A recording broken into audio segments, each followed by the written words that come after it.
Okay, that's good. Welcome, welcome everyone to another episode of Ripping On. We have a guest today. His name is Volden, and we are going to be looking at one of his videos he finds intriguing, and it's called Visualizing the World in 2090. So we will technically start off by watching the video in its entirety, and then afterwards we will make commentary as we rewatch the video. Volden, anything you would like to say? Do this shit. All right, here we go. Am I allowed The to curse? year is Yes. 2090, and a rapid spike in our population has depleted the Earth's resources. Since 2020, the population has risen from 7.8 billion people to an astonishing 11 billion people worldwide. But 2090 is the breaking point. The growth of our species is finally slowing down because our planet can no longer sustain us. The stress on Earth's environment is too great. Will this be the end of civilization as we know it? Or will humanity persevere yet again through advancements in technology? By the year 2000, our growing demands for land, fuel, and paper wiped out 50% of the world's rainforests. Between 2001 and 2019, humans destroyed another 386 million hectares of forest globally. In the year 2090, rainforests are on the verge of extinction. The world's most biologically diverse ecosystem is dying, displacing and endangering millions of species. As the creatures of the rainforest vanish, marine life follows in their footsteps. Our astronomical population consumes alarming quantities of seafood on a daily basis. Corporate overfishing ravages the world's oceans, and the breeding populations of sea creatures like tuna and lobster fall to zero. The oceans are empty, and the rivers have run dry. Humans ultimately failed to reduce their water consumption. Now, in 2090, humans are experiencing the greatest freshwater shortage in history. To make matters worse, global temperatures are climbing. Arid environments across the globe are experiencing record-breaking heat waves, and the agricultural industry is paying the price. High temperatures and water shortages dehydrate fertile farmland. In 2090, the world grows less natural produce than ever. Our resources, from fresh water to fresh fruit, are withering away. While climate change scorches our dry ecosystems, temperatures rise around the North and South Poles. Massive sheets of ice sink into the ocean. In 2090, West Antarctica, once a barren, sub-zero climate, has lost substantial quantities of ice. As the continent thaws, West Antarctica sees a massive migration of new settlers. Towns and cities like those in Alaska and northern Scandinavia today welcome immigrants from around the world, turning Antarctica into an up-and-coming cultural melting pot. As sheets and glaciers fall to pieces, sea levels rise substantially. According to the Intergovernmental Panel on Climate Change, that number could climb as high as 2 feet. Oceanic flooding overwhelms coastal cities around the world. Coastlines and archipelagos have been evacuated. Millions of people have been displaced from their homes. Over 75% of the Maldives, the lowest lying islands in the world, have sunk underwater. While Mother Nature struggles in 2090, technology booms. At the helm of our digital expansion, corporate giants pioneer state-of-the-art machines and innovations. Powerhouse businesses and their trillionaire CEOs dominate the world, leading our civilization into a new virtual age. By 2090, these tech giants have created autonomous robots in almost every major industry. Drones deliver packages to your doorstep. Autonomous clerks scan your groceries and handle your money at the bank. The world is dominated by more machinery than ever, but we've only scratched the surface. Technological innovations have transformed the transportation industry. Between major city centers, passengers can board hypersonic vac trains. These trains combine maglev technology with pneumatic tubes, traveling 4,000 miles per hour in sealed vacuum chambers. Vac trains have revolutionized the transportation industry, creating a fast, convenient, and energy-efficient method of transoceanic travel. In 2090, urban centers are more connected than ever. Our once divided, nationalized culture has established new global standards. Hundreds of languages are no longer spoken.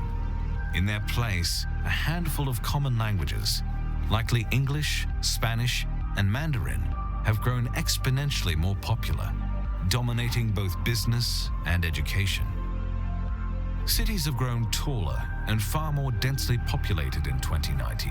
A record-breaking portion of the population lives in high-rises, which are buried in crowded cityscapes. Urban centers as dense as modern-day Hong Kong or New York City are commonplace in countries around the world. The lifestyle of the average person has changed drastically. People are working fewer hours than ever. Our international culture has shifted its priorities, favoring creativity and free time over material possession and stability. Thus, the average employee works only 20 hours per week, reducing their annual workload by about 50%. We may work less, but our population is more knowledgeable and qualified than ever. Our changing technological world, as well as the automation of entry-level jobs, has created higher working standards. More people have earned bachelor's, master's, and doctoral degrees than ever before. In 2090, higher education is on the rise. As our economy grows more tech-focused, the workforce sees a gradual but significant transformation. The more machines we build and employ, the more people we need to design and program them. This creates a surplus of technical positions with high creative and intellectual standards. In 2090, the workforce is populated by more programmers than secretaries. As we near the end of the 21st century, computers experience an incredible shrinkage, resulting in a boom for nanotechnology. Computers the size of blood cells can be implanted into our bodies. They moderate our daily faculties, preemptively fight diseases, and supply our brains with consistent nourishment. The same microscopic technology brings virtual reality to the forefront of education and entertainment. Tiny machines implanted into your brain intercept live perpetual signals and produce spectacular virtual spaces right in front of your eyes. These computers also control your motor functions, creating the illusion of movement, like walking in a lucid dream. In the year 2090, you can immerse yourself in realistic virtual spaces populated by lifelike virtual characters. With the press of a button, you can venture to far reaches of a virtual solar system. You can walk with giant squids and anglerfish at the bottom of the ocean, or explore fantastical universes alongside your favorite fictional characters. The limitless potential of virtual reality is finally at your fingertips. For those unsatisfied by virtual exploration, the flourishing industry of space tourism offers wealthy travelers a view of the Earth from orbit. Those lucky few can journey to a lunar colony or visit a small but self-sustaining city on Mars. 2090 is a year of feast and famine, of progress and destruction. As the natural world crumbles around us, 2090 promises groundbreaking innovations and exponential growth. But the future of our species is, and always will be, a mystery. Experts can formulate convincing predictions, but the universe has a habit of changing the future in ways we don't expect. And there we have it, the video for visualizing the world in 2090. At this moment, we're both going to discuss what we believe the video represents, and we shall have a nice little debate on it. Okay, so we're back to recording. Nice. Tell me what you thought about it, man. Personally, the predictions where it comes to the rise in sea level, extinction event happening for the creatures and life forms on the planet is real. Mass migration is understandable and real. I personally do not approve of the idea that just because there are situations where the environment becomes more favorable in the Arctic, it's best to move there and just start constructing another city. it's one of the things that I find humans tend to do. If they're dissatisfied with an area, they just move to another area while destroying that previous area and Right. leaving it to rot. So Right. I personally disapprove of the whole entire idea of just packing up and moving on to the next area. It makes you think of a virus. Mm. So yes. Or an organism. As for the technological advancements, I personally think the idea that just having robots do everything is still idiotic. The idea of nanomachines, as good as it may sound, still do not like the idea. As Man. hmm? No, go ahead. Like you got a lot to say about this. I love it. Go ahead. As for the idea that we should be allowing tech giants to have such a control over the say of the planet is the most idiotic idea. The idea also that we are still using currency in some shape or form, and we have different classes. Yet again, the rich can run off to the moon or wherever we establish a colony. That is still another stupid concept that we're still going along with. So there's a lot that I personally don't think that video really touches on. We should be Well, focusing on making changes everything now. you mentioned, it did discuss, Huh? and everything you mentioned, it talked about. So, like, what was it missing? I don't know, the improvements to human society would have been a good thing, and not just, oh, we have technological advancement. And then on top of that, the concept that, oh, in the future, education is going to be great for everyone. We already know that that is not what tech giants, what corporations want. They want people stupid enough to always follow what they say and never question. So the idea that everyone's going to be well educated in the future is what they're planning on doing is highly unlikely. I Okay. So go ahead, give me your point of view on this. When you say highly unlikely, are you admitting that you just don't see how it's possible? But no, it's not that I don't see it's I possible. see I how just it's see possible. it's highly Like, unlikely I think corporations. it's highly likely, and I see it's possible. So if you saw it was possible, you would probably also think it was likely. I mean, like you're No, suggesting that this thing that you don't have any reference to is not possible, and I'm suggesting that it is, and I have referencing ability to showcase that it would be. Like you're saying that we're not going to be able to educate our people. You're saying that like in some way that microchipping our people is like nanotechnology is in some manner not going to be a good thing or okay. helpful or beneficial Okay, towards so education. I'm not the idea of nanotech is great. I love the idea of nanotech. Mhm. Introducing it into the body to fight illnesses and stuff like that. Great idea. I have no disagreements with that.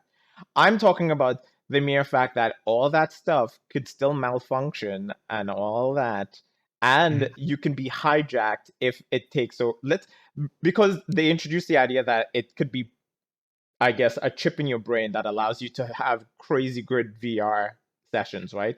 So what's the problem? Hmm? Forward to that like crazy. Pardon?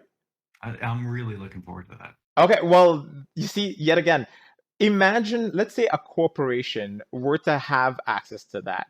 They can technically make you believe in whatever they want via that. You're disagreeing with me? I can't because that's not how it works, and that's not how it would work. Like it wouldn't work that way, But and it's, you're you'd suggesting that no, it's going to no, be. Oh, no, hold on, no. no. This is that area in which you don't know a thing, and I'm trying to tell you the thing so that you understand it more. Okay, go ahead. Okay. So within this industry, if we ever make a microchip that's implanted in the brain, there will be very specific requirements in its processing. It will be very specific requirements in how it's mapped to the brain to the point where we have access to control it. The chip itself, if the chip is helping us think, we could also control it to the point where we can encode it. And if we can encode it, then you can create any sequencing of encryption you would like yourself that would disallow anyone from changing it in any way that you would want them wouldn't want them to. You Oh, can make this easily. You can encrypting. We've learned encryption like so well that like we can make secure transactions that cannot be like it would take the length of the universe to figure out one digit of the encryption method to get the key. But if you had the key, you could get into it instantly, and we can control both the key and the lock with this Um, process. You I can do it. You can look, create it. look, So like as much as I believe there's that. no like overarching like higher order like organization that's gonna like snap their fingers and now we're all drones. It's not gonna happen. It's not gonna happen. Okay, so as much as I want to give you credit for that belief of yours, you do understand that when companies, and this is a thing, Yeah. companies make backdoors into all the systems that they have. You can't. You may believe that you have the most secure system on the planet, but if a corporation has a backdoor into that system, there's no way in hell that they aren't going to have access to it. So Is there a yet backdoor to Linux? how must Is there a backdoor to open source Linux boxes? Okay, so yet again, that is a thing that is done by everyone. It's not a corporation that has control over it. Everyone can take Linux and change it to their specifications or whatever, right? Sure, and they can use Linux as their base source to become a private organization and then change it to the point where they can market it and sell it as its own entity. But But it's yet based, again, the but it's corporation based that has programming it has language the is still open source. It's it based. yet again, it doesn't matter because let's say they do that, they can make a backdoor if they become a corporation and use that system. If they create a system for their own, they can still make a backdoor. That's what I'm trying to say. Like, no matter what you think, a No, no, no, corporation. no, no, no. Again, you're suggesting that the thing that we would create and sign off on is automatically this like backdoor creature, and it isn't a Trojan. It doesn't have to be because we don't make Trojans on everything we've developed and designed. It's not how things work. We could and probably will create a way to implant a chip into a head that allows them to do things that are beneficial to them but have no exterior connection to the outside world to the point where it's only beneficial to the individual. We're going to start there. We're probably going to start with like just cognitive abilities to help with individuals that are with Alzheimer's, in particular with Alzheimer's patients. And they're going to find a method that allows it to be moral and ethical and where it's not controllable by anyone but the patient, and they have full access to it, and they have full recognition and cognitive ability to benefit from it, and it's just going to improve from there, dude. It's going to happen. It's already happening. Listen, it's definitely a possibility. The problem with that is you have to also take into consideration if you've got something like that in your brain, there needs to be a way to analyze, check the system, all that kind of stuff. That means there's going to be an open port somewhere for that to be accessed. Yet It doesn't have to be again, an open port. Why does it what? have to be an open port? It doesn't have to be an open port. Then how? Okay, how is a tech guy? Let's say your chip is malfunctioning. How is a tech guy gonna know there's something wrong if he can't gain access to it? Self-diagnosis. Yes, you can self-diagnose your system and it could say, yeah, there's an issue. But if no one else can access that system, You don't have you can do a self-diagnosis that doesn't allow access, provide a list of issues and things that would be required to fix it, and to suggest what operating system it's running on, what kind of plugins it's using, and where any kind of error codes might be, without any access still, and then have a detailed list of how to fix it that you just give to the person, and then they embed it themselves. Like there's no access required. okay, well, this is extreme. The extreme side of This is imagination. extreme. This is the questions people are going to have, like you are having, and people are going to be like, "Oh, that makes sense. You're right. We should make sure that we take a look at that and make sure that there's a way that we prevent it." And then they're going to do that. That's what you're not seeing, is that you think that we're not going to see the things coming, and we are seeing them coming and coming up with solutions to prevent them. That's what you're not getting, is like it, we're seeing it coming before it's coming, and we can prevent it from coming or not do it. And like that's the thing, we're not going to do it until we can do it. and it's gonna happen. I mean, I explained the Alzheimer's thing. It's gonna happen. It's going to happen with patients because it's going to be required to. If we're going to have all this technology, we're going to use it to save some patients, and those are the perfect opportunity patients to do it. And then we're going to start to do it with individuals that are mentally handicapped to see if we could benefit them as well. Okay. It's going to go everywhere. And then the people that are benefited from this, that like shouldn't have been benefited from it, like, but they were mentally handicapped, so it makes sense for them. The people that aren't mentally handicapped, they're going to get jealous because they're like, they can see they can do math in their head easily. That's not fair. I want that. And then they're gonna fucking get it. Like, it's gonna happen, dude. Like, you are like so beyond, like, you can't. We're talking about 70 years from now, first off. So a couple things about this video. Okay. I don't think we're gonna be on Mars. I don't think we're gonna have flying Okay, cars. so then let These me things cut are you off. happening. Okay, you're talking about 70 years into the future, which I'm Yeah. okay with. Let's say that were the case. You're talking about, yet again, we're bypassing